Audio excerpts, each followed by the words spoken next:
Hello and welcome to another episode of Ladies Talking Business, which is tailored to be a run-to practical guide for small-scale business owners.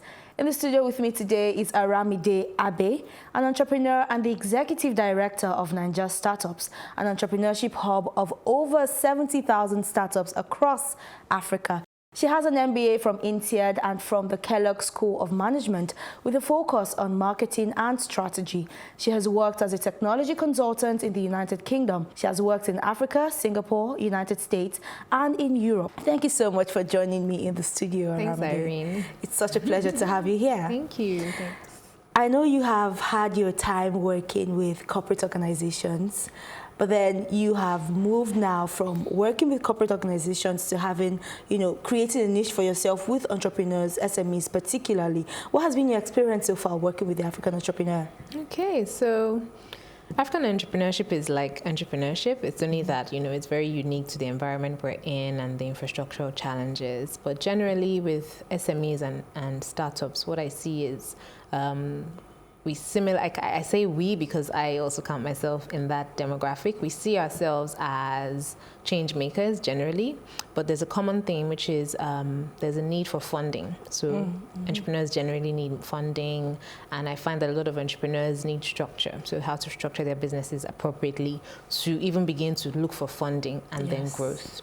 And then the third thing that we found is that there's a need for mentoring. There's more and more startups or SME founders who are looking for mentors, looking to network, and then capacity building. So those are some of the common things or common themes across entrepreneurs in Africa and even outside. When I look at other studies in other continents, I find that it's the same where entrepreneurs need these things. So it's not very different apart from the environment that we operate in, which doesn't allow sometimes for us to get things done speedily, like ease of doing business is one of the challenges versus in the West. So. But then with ease of doing business, for example, do you see an improvement of some sort, within the African-Nigerian context? Yeah, let's look at Nigeria. So far there has been, and I even looked at the ratings a few days ago. So the ratings have actually gone up for Nigeria, ranking better on the Ease of Doing Business Index. And now I find that even with the Corporate Affairs Commission, you can register your business quickly. So the turnaround time has actually reduced, which is actually good now for SMEs. And then the third thing I noticed was that the fee, I think there's a 50% discount that they're offering, which is excellent for registering businesses. your business. Yeah, so they're enabling that business environment and enhancing the processes, which is good. Should we be focusing on building a brand or building the business itself? Okay, so you can build your brand or a business, and it really depends. That's my answer, because building a business also involves an element of branding. Yes. And, your brand identity. So it depends. If you're in a consumer goods sector, then yes, your brand, carries weight because people are brand loyal in certain sectors.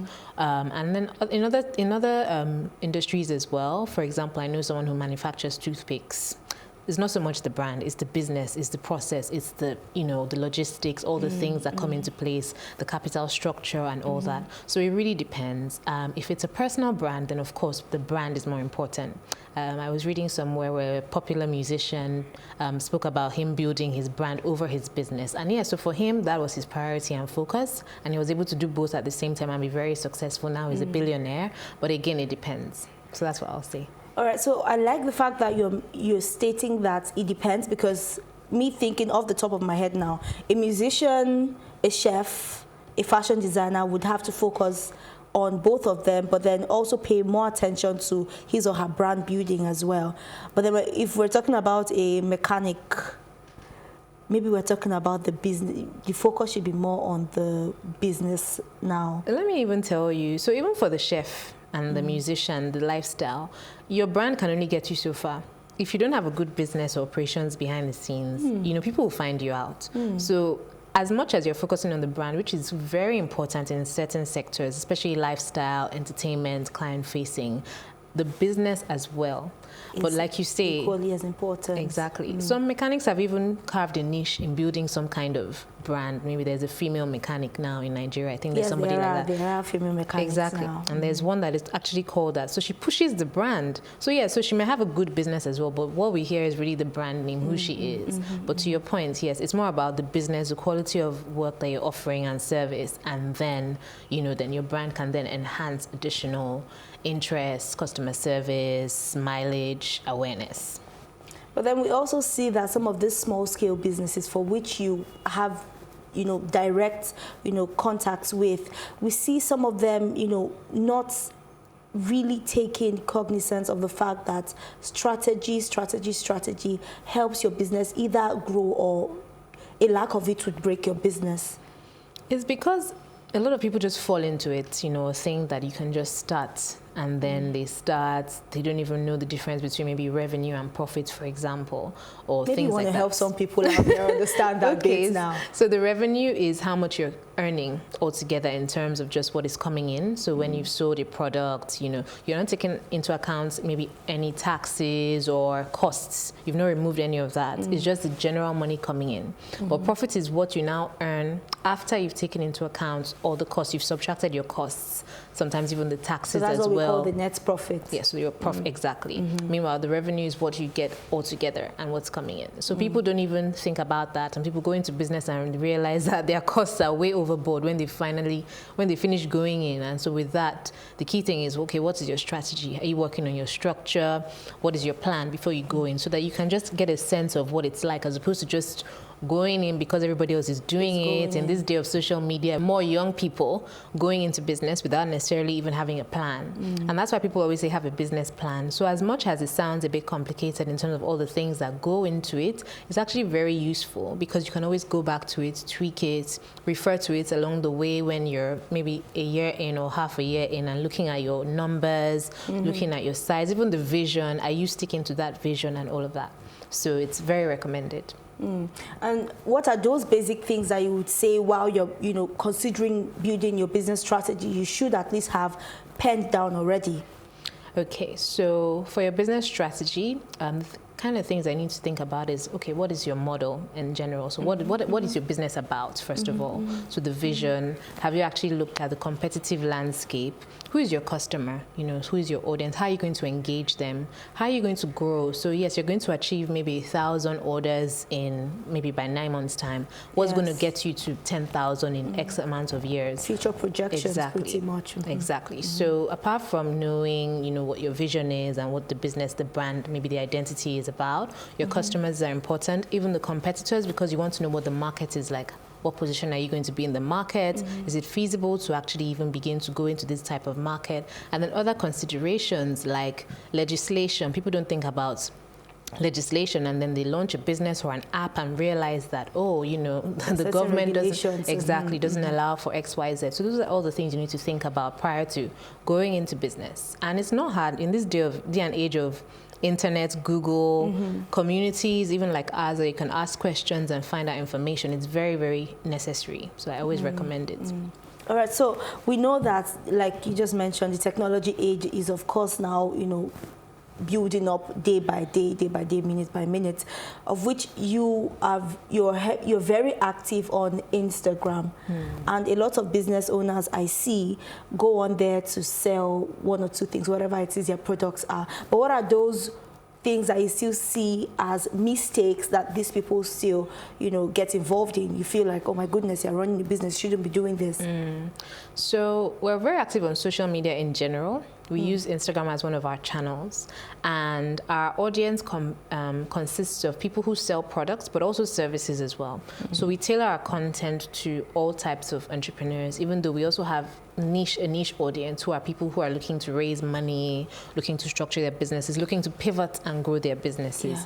Now, some of the things I have observed or we have noticed along the way is sometimes people lose their focus, and that's very common. It's easy to do when you're in entrepreneurship sometimes, when you realize, okay, this is popular, this was your core vision. Corporate outfit, you're saying that Ashobi is moving now, you've moved to Ashobi. Exactly, that's a good example. And so you start venturing into that without having understanding maybe even the model or The what is business required. scope. Yeah, because sometimes, you know, is what you see is not always what it is behind the scenes. Yes, very so true. Operations is always the key thing. So while there's a lot of stuff going on social media, I find that sometimes it doesn't always tally with what's happening. You see something looking so glamorous, and for the consumer, the customer, is also tricky as well, which is why nowadays there's a lot of horror stories about people getting what I ordered and what I got. What I got is different. Or some people don't even get anything when they order because they can't verify the authenticity of the person providing the service.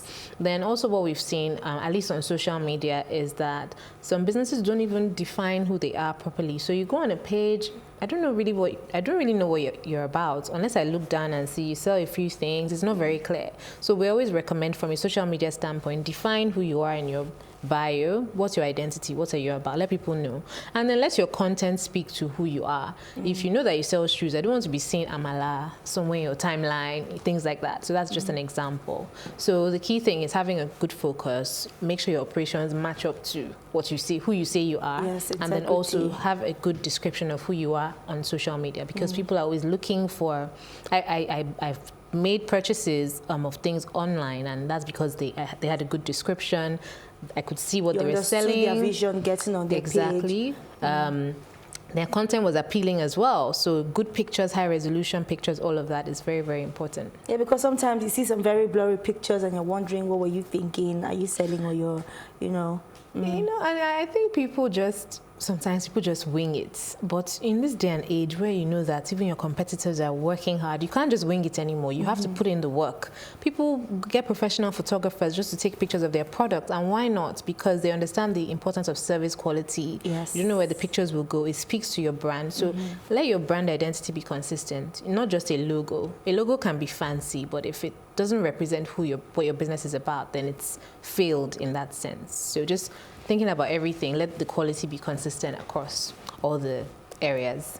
All right, and then before we go on the break, maybe you just want to share with us ways in which we can make business owners, small-scale business owners, can make their products more attractive to people that both want to invest, those that want to buy, you know. Okay, so do you mean attractive online or attractive online?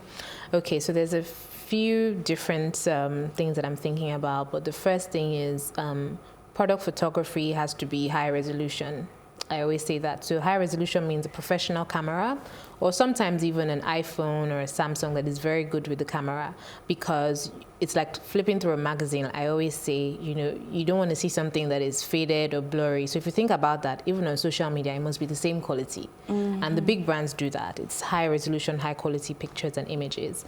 Another way of engaging with the end user is video. So video is growing and it's becoming more popular, and it's very engaging. And the more you can capture a lot of information in a 1-minute video, you know, the better it is for you. So video is a good way to engage with your customers. And then offline, what's tips? So offline, again, offline is hard because you're only, it's only within the sphere of the people you are interacting with. So leveraging relationships, you know, selling through friends and family, but not also friends and family, just through contacts. That's where social media helps you to reach other people.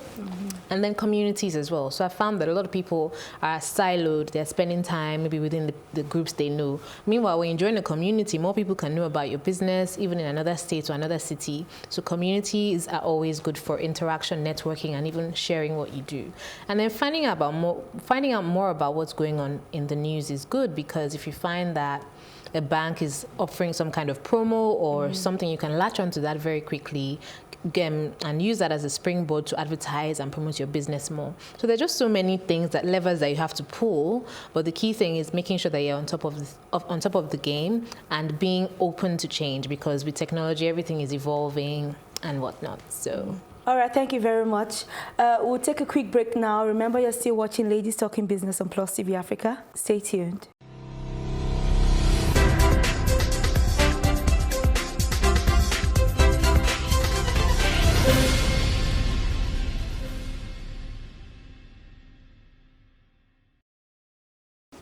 Thank you for staying with us. Aramide, I run a business. all of my customers have always been my family members. But I need to just break into the market, expand my net. How would I do that? What's wrong? Because it can be really frustrating sometimes. I mean, it's not me, but then I know somebody that has got that problem right now. What's wrong with family being customers? How would my accounts even... How would it expand? I mean, I need more money, right? Yes, no, definitely. You need to grow. Any business, the next thing for you is if you're doing business well, you're selling your 12 crates of eggs every day, at some point you want to grow, you want to expand. Ideally, you shouldn't just remain and coast. If not, what drives you? Yes. So if you sell to family and friends, perfect. It's a good prototype or even example to say, look, I already sell to people. They may be friends and family, but people actually use these products. So that helps you to sell to other people. So I always recommend, okay, first of all, get your friends and family to refer people to you, right, to your business. So that's a good way where you get referrals through friends and family, and then you can then grow your business that way. They're also good ambassadors of your brand, so they can help you advertise, publicize, social media, all of that. And another way is also to get them to have testimonials about your business. The next person doesn't know that they're a family member. All we know is they're a user of your product, and that's a good way to validate your product to the next person, the next potential customer. So it's not a bad thing to have friends and family, but of course the key thing is to leverage that to begin to spread and reach other people. And that's where social media again comes in, because you can then reach a wider audience. There's some people all the way in Abuja making the millions, have customers in Lagos, in Ibadan, in Kano. Why? Because they've used social media and they've capitalized on that, because they have a good product as well. So always think, do you have a good product and a service, and then can I then market that online? Yes. Yeah.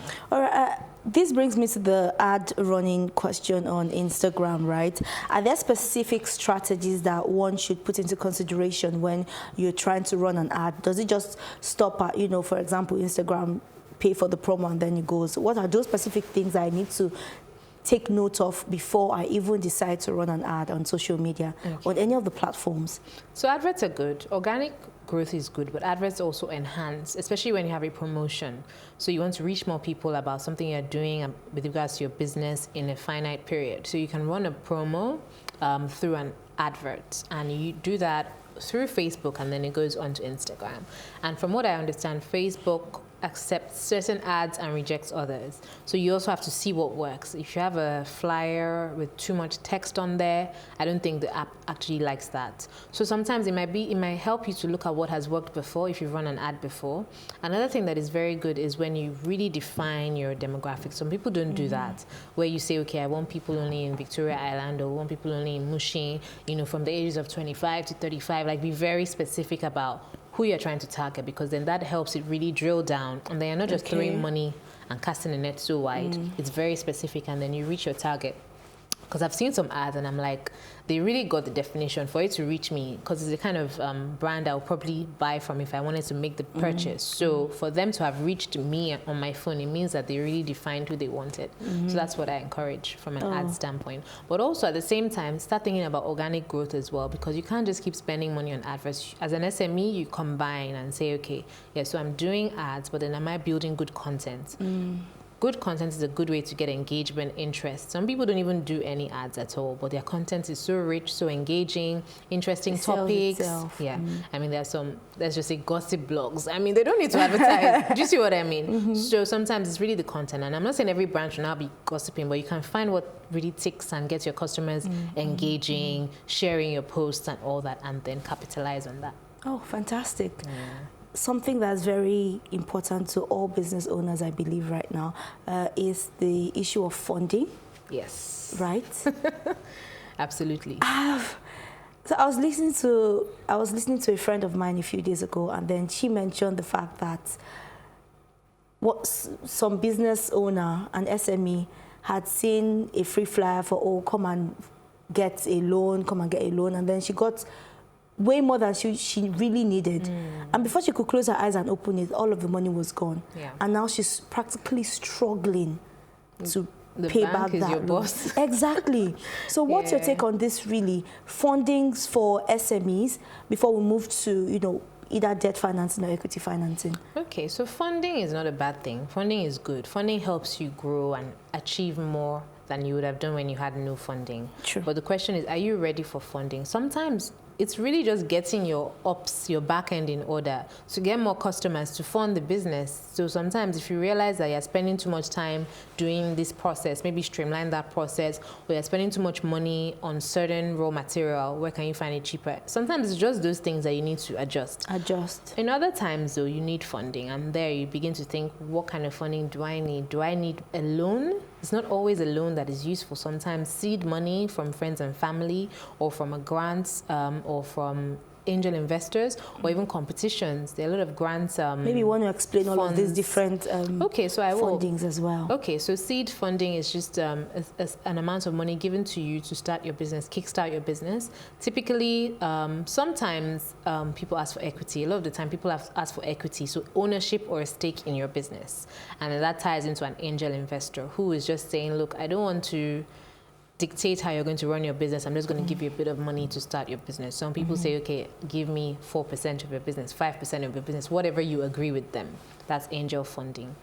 A grant is money made available because you fit a certain criteria and you're doing something, your business is delivering some kind of value that perhaps a government or an institution finds the need to support more businesses doing that. You have Bank of Industry, the Tony Lumelu Foundation. Yes, so exactly. So that they offer grants. The Bank of Industry actually offers loans. And so with that, because it's not a retail bank, their interest rates are lower. So with that, you can get money from them and you can pay, but then you're not killing yourself in paying back the loan. Meanwhile, the retail banks, their rates are over 20%. So if you're paying back, you're really, it's almost killing your business. So I always ask, why do you want to just go for a loan? But the challenge is a lot of people just assume that that's the next thing to get money. They just go to the bank. Meanwhile, there are other ways you can raise money. There's even now competitions as well, where you pitch your business to a panel. By the time you fill in the criteria and you get through all the stages, you pitch your business idea to a panel, and then there's €20,000 or $20,000 available for you to start your business. And that's not a loan. So I always say, look at it and see what you need at that point in time. But even before that, are you investor ready? You may not be. And if you're not investor ready, you need to be, which means getting your books in order. Nobody's going to give someone who is not paying their taxes, who doesn't have any structure or back end. No one-year record. Exactly. So get your books in order, get your structure in place, your governance in place, the ownership, the leadership, the board, if you have, or your advisory board.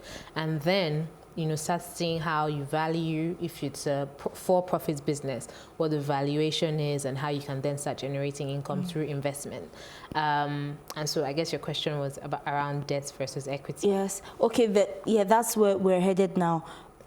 What's the difference between debt financing and equity financing? What businesses would you encourage to go for, either debt financing or equity financing? Okay. So with debt financing, like I said, that is borrowed money, it's debt, and it means that at some point it has to be repaid, right? With equity, it involves ownership. So you have stakeholders who have a stake in the business. It could be venture capital, I didn't mention that before, or it could be angel investment. And venture capital firms or institutions who, they buy or they put money for a stake in your business, but they have more of control in terms of the running of the business because they also have investors who they have to, report back to. So you have to follow or align with those terms. And sometimes they may even change the ownership, they may change the leadership. They have more of a say in the business. And it's, the negotiation with them typically takes longer because they're really looking for the next business that's going to bring them X amounts, maybe times X times 5 multiple. Because at the end of the day, it's profits we're looking for in it. To be honest,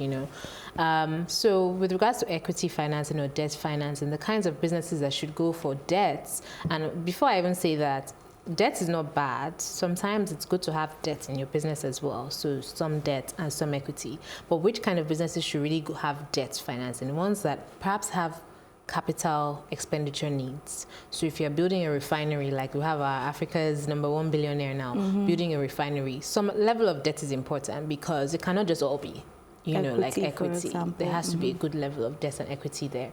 If you're starting a gift shop, you may not necessarily need debt. That is a loan, borrowed money. Or you may. So debt can also be money you've borrowed from an investor or a friend that you're paying back. But then try and look for ways where you can get seed money. So you're applying that into your business and then you're not looking to now pay that back. But like I say, it depends, right? So it depends on the business, it depends on the industry. It all depends. I find that a lot of capex, capital intensive businesses with plants and whatnot need some level of debt as well. Ones that, you are buying huge amounts of machinery, and then you agree what the tenure is, in terms of paying back. I mean, I think it saves you that stress and worry because you're not very sure what your return on investment is in terms of the equity financing now. When you make profit, when the business makes profit, everybody makes profit, But then at the end of the day, right, everybody just needs to find that one strategy for his or her business, either small scale or large scale, that would work. Thank you so much for joining me in the studio. Thank you. Thanks, Irene. It was amazing having you on here. All right, thank you very much for staying with us. I hope you did enjoy the conversation because I did, and I hope you would be able to implement 1 or 2 things learned in your business. Remember, you're still watching Ladies Talking Business on Plus TV Africa. You can always tune in to our YouTube channel, Facebook, Instagram, or Twitter to watch our amazing content. Thank you very much. I still remain your host, Irene Ubani. Bye.